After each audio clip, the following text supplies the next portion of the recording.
Welcome to the Raise podcast. I'm Carol Barwick. We're here to raise your confidence and inspire your creativity. Each episode, we will have a different guest who will be discussing our Raise word.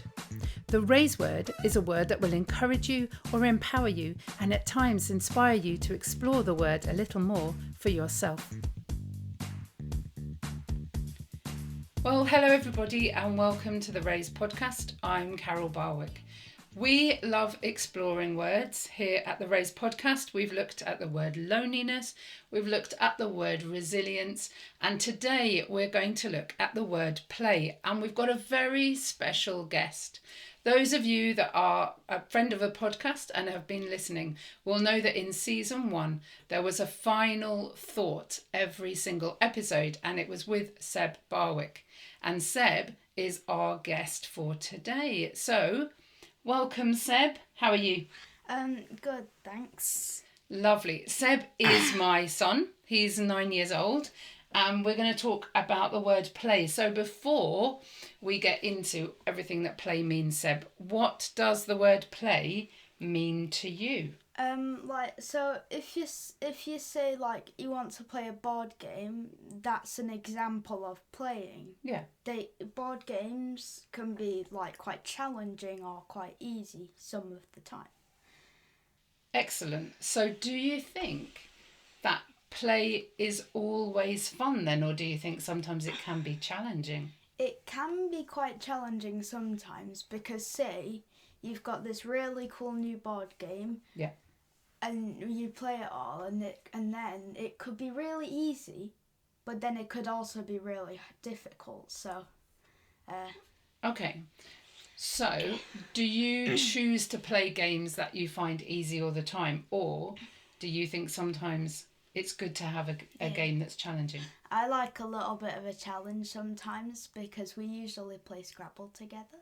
Ah, tell me about Scrabble. So if you didn't know, Scrabble is a game where you have a board and a letter like kind of stand, and you have a bag of letters. Yeah.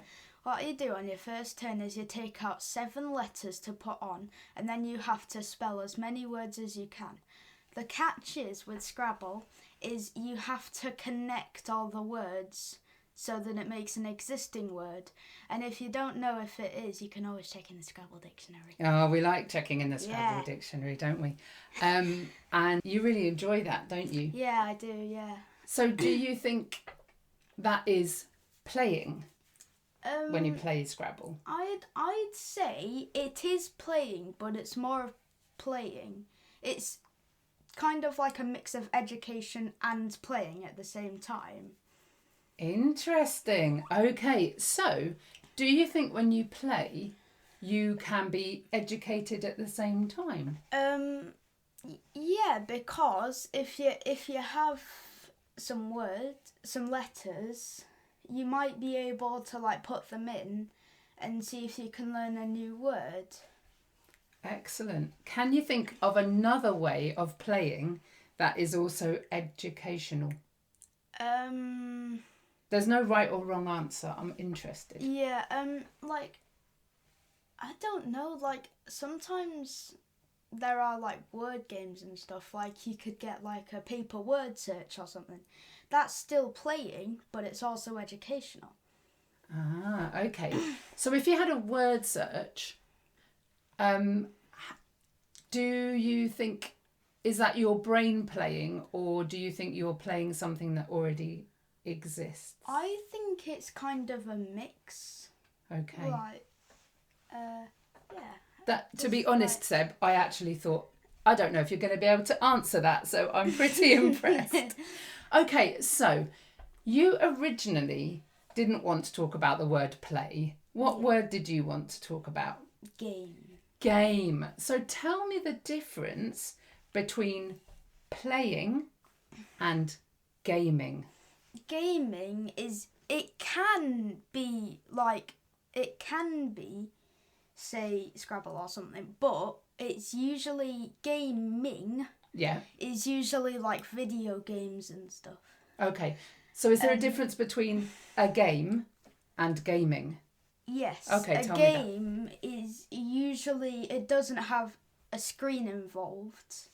Like, for instance, I got this really cool it's word search, but it's on like a board, and you have to like find the letters in a certain amount of time, and then you have 4 different color tiles, so it's 4-player, and then you highlight the word that you've got with your tiles. Oh, that sounds good. So that's a game. So what is gaming? Gaming usually involves a screen and like a console, so that you can like connect the console to the TV to play, say, one of your video games, like say Minecraft or something. Okay. And what do you like about gaming? Because some games can be quite educational. Some video games can be educational, but like I enjoy it because like it's fun, and it takes you off, like if you're really bored, it takes you off boredom. Okay. Stuff like that. Yeah. Some people say that it's a way of kind of being in a different world. Do you feel like that a bit when you're playing? What do you play? What games do you play? I play like Fortnite, Rocket League, FIFA, Minecraft. And which is your favourite for kind of being in a different world almost? Probably Rocket League, because in Rocket League you have a car and you're controlling that car, and you have different stadiums where there's a ball and you have to try and get the ball in the net. But what makes me feel like I'm in another world is because in Rocket League there's this map which are on Mars. Yeah. After I think it's after an aftermath, I think. Okay. And that makes me feel like I'm out of the universe and I'm on like a country that no one's ever explored as a car. I think also, if you were to talk to Dad and say, Dad, I'm going to borrow your car, I'm just going to drive it into the garden, and then I'm going to score a goal with the football using the car. Is that okay? What do you think Dad would say? I think he'd say, no, Seb, you are very naughty. I think he would. So that Rocket League, that's what you do, isn't it? So it's definitely a different world, isn't it? So when you play, do you think it's always real? I don't. But like, well, I mean, do you mean like in here, like on the TV, or like if you're actually in the game? Just thinking about play in general, do you think it means that you do something that maybe you didn't realise you could do when you play? Sometimes. Okay. With some games, like, because in Minecraft there's this education edition which teaches you how to code. Okay, tell me about coding.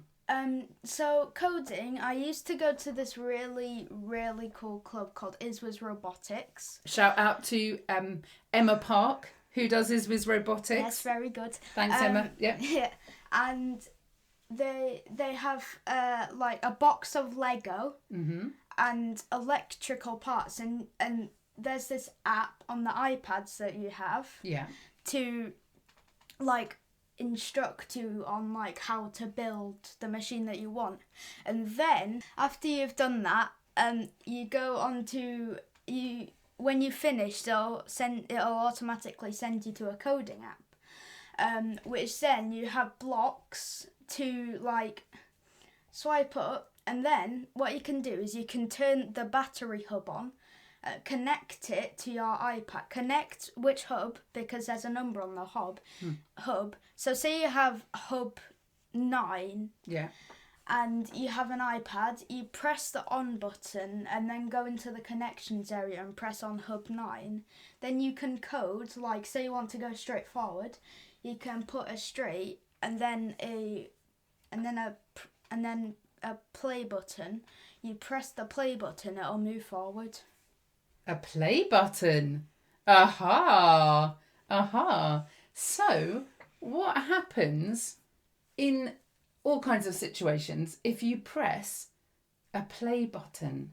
Because our word is play. Yeah. So, what happens if you press a play button? Like you'd go into if say you were on a console. Yeah. And you'd press the button to play it, you'd be in the game. Well, I don't mean you'd be in it, but like you could play it. What happens if you press the play button on Netflix? It'll play the movie that you want, So- or like TV show, whatever you want. So do you think that maybe another word for play could be kind of begin? Because you can't be in the game, you can't begin the game unless you play it, can you? Yes, but I don't really think that. Like, because begin could be like, it could be the beginning of anything. And it can't just be the beginning of your game. It could be the beginning of anything. Playing the piano, drinking water, Okay. turning lights on. Let's go back to playing the piano. So, because we talked about playing as in gaming, and we'll come back to that. But you can play an instrument. Do you play any instruments? I like not very often. I sometimes play cornet. Sometimes not really play piano. Yeah. Not very many. We are actually learning how to play xylophone at school currently. Now, listeners, I went to hear Seb do the xylophone at school. And I don't know what your experience of xylophone is, listeners, but I really wasn't sure what to expect. I kind of thought we were going to have a tune just on one note. But Seb, your xylophone was excellent. It was so good. It was much more than just children playing one note, wasn't it? Yeah. I mean, it felt like Mr. Mitchell, your teacher, really let you play around with the notes. It wasn't Is that right? actually our teacher. It was a professional xylophone teacher called Mr. G. Okay. So he had a djembe drum, and Yeah. we like kind of played to the beat of the djembe drum. Okay. But then he also taught Mr. Mitchell how to play the djembe drum. Oh, did he? Yeah. Ah, so can teachers play then? Do you think adults can play things? Yes, definitely. Interesting. Yes. So, you said that you played the piano, but not very much. But actually, a few years ago, you really got into playing the piano. I really did, yeah. What was one of your favourite things to play? Can you remember? I remember In the Hall of the Mountain King. Oh, yeah. Yeah.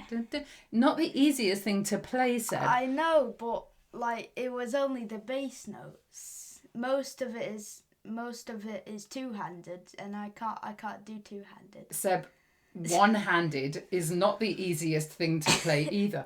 What made you want to play something like In the Hall of the Mountain King? Classical music. I just love it. Like I have a radio in my room, and when I go to bed I always turn it on and it plays me classical music, and I go to sleep really quickly. You and I have a little argument in the car, don't you? Because you want to play classical music and I want to play all the chart music, don't you? And so many people say, isn't that the wrong way round? Shouldn't Seb want to play the chart music, but you love classical music? I also do like chart music, but classical music, I think classical music is top notch for me. What happens when somebody plays classical music? What happens to you? How does it make you feel? It makes me feel like kind of excited for some of them, because some of them are like really fast paced. But then some of them are really nice and calm. My favourite one is probably, it's a really fast paced one. I'm not sure what it's called, but I think it's like a Hungarian Rhapsody or something. Okay. And it's like really quick. It goes like... Okay. So you like listening to that Could you play that, do you think? No. So, do you think everybody can just play whatever they want? No. Ah. You have to like work up to it. You have to be playing it for a certain amount of time. And also, with that Hungarian Rhapsody, you can't even play it on piano. You need to play violin. You need to play it on the violin? Yeah. Ah, okay. So, but you have to have like a whole like orchestra to get the whole feel of the music. So would you say that in order to play well, you always have to practice? Yes. Always. Practice makes perfect. That's what my grandma says. She does. And your grandma is good at so many things, isn't she? Yes. She practices with her baking. She teaches me how to play recorder as well. Ah, play recorder. Now, I used to play the recorder as well. And actually for me, playing the recorder was something that I really enjoyed doing. But I used to like playing the notes. Some people don't like playing the notes. Some people like kind of messing around. Do you like messing around on the piano? I mean, not particularly. Like, I'm trying to play something, but then I end up just getting all the wrong notes and it doesn't sound like the original one.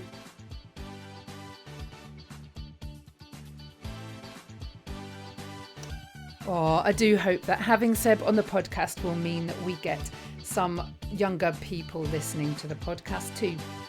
If you enjoy being part of a community, do pop over to Facebook and join Raising Confidence, Inspiring Creativity community, where we talk about the Raise words in greater depth. Back to the episode. Okay, Seb, so we've been talking about playing lots of different things. Outside of kind of video games and board games, what other games can you play? What about sport? Oh, sports. Right, sports. So, what you can do in sports is kind of endless. Like, so you could do running, you could do javelin throw. What games do you play? I play like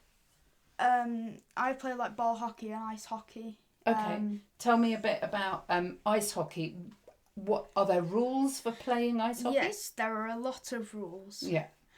So ice hockey is a game where you have an ice rink. Yeah. And you have 5 face-off points. Yeah. A face-off is where you have a puck. Yeah. Which is like a kind of like a flat circular. Like black. It's kind of like the equivalent of a ball, isn't it? For hockey? But it's flat instead of circular. Yeah. So it's spherical. And you have a hockey stick. Okay. And at the face-off points, you have your a member of the team goes to the face-off point, and you have your stick. Yeah.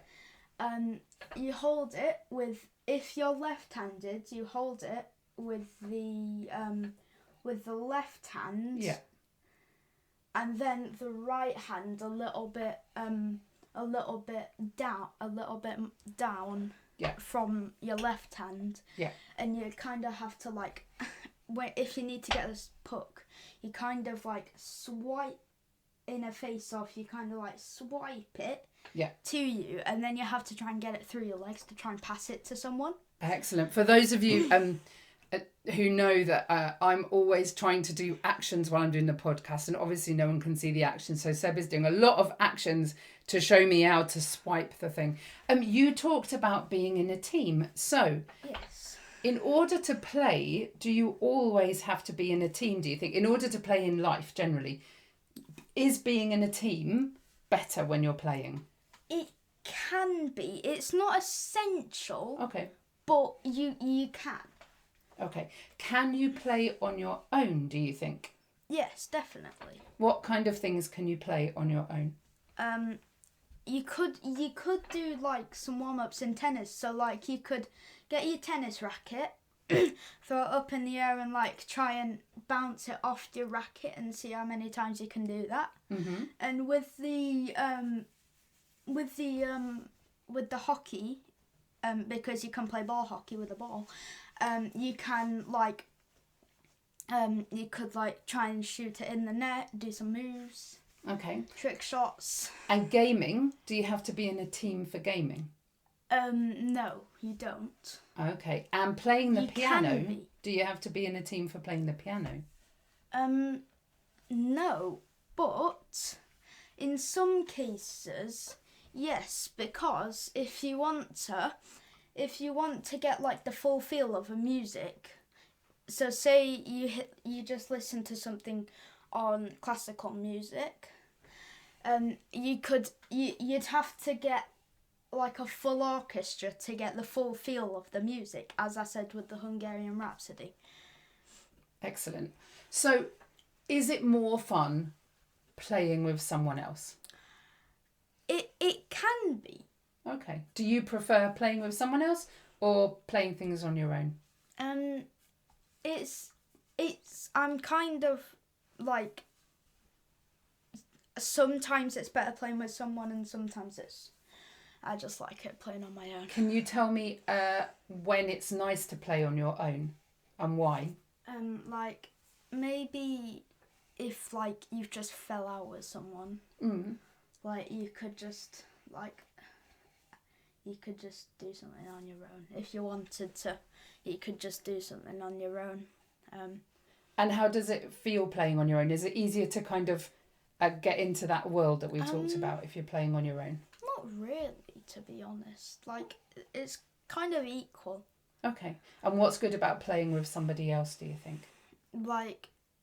You can, if someone's been playing for a longer time than you can have the more advantage. Excellent. Okay. We are kind of coming to the end of the podcast, Seb. Is there anything else that you wanted to talk about to do with play? Not really. Okay. No. Okay. So we now come to the part of the episode where I do a poem. Now, you know I make lots and lots of different poems up. And really, what I do is I play with words. So, a lot of the time, I'm just thinking about what comes into my head. So, are you ready? Yes, I'm really excited for this. Okay, so just give me a minute while I have a think. Play. All day. In any way.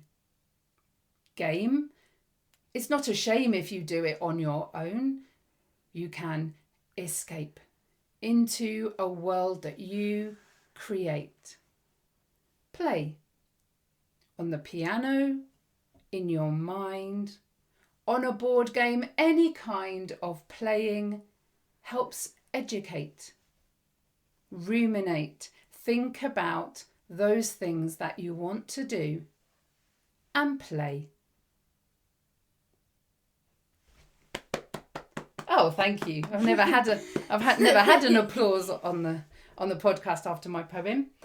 Seb, you have been really lovely to talk to. Thank you so much for all that you did in season 1, doing the final thought. We really enjoyed that. And thank you so much for being my guest this morning. Thank you. So we always have a challenge for the listeners, and our challenge for today is play. You could play an instrument that you haven't played for ages. You could play a game with your children if you've got children. You could play around with some creativity. There are all kinds of ways that you can play and see what you can learn. Thank you for listening to the Raise podcast. We hope you feel raised and inspired by this episode. Whilst we're not offering face-to-face classes currently, we are doing online singing lessons where you can have your voice raised as well as your confidence. If you would like to find out more, please visit our website at www.raiseforall.com or find us on social media on either our Facebook or Instagram page. Take care.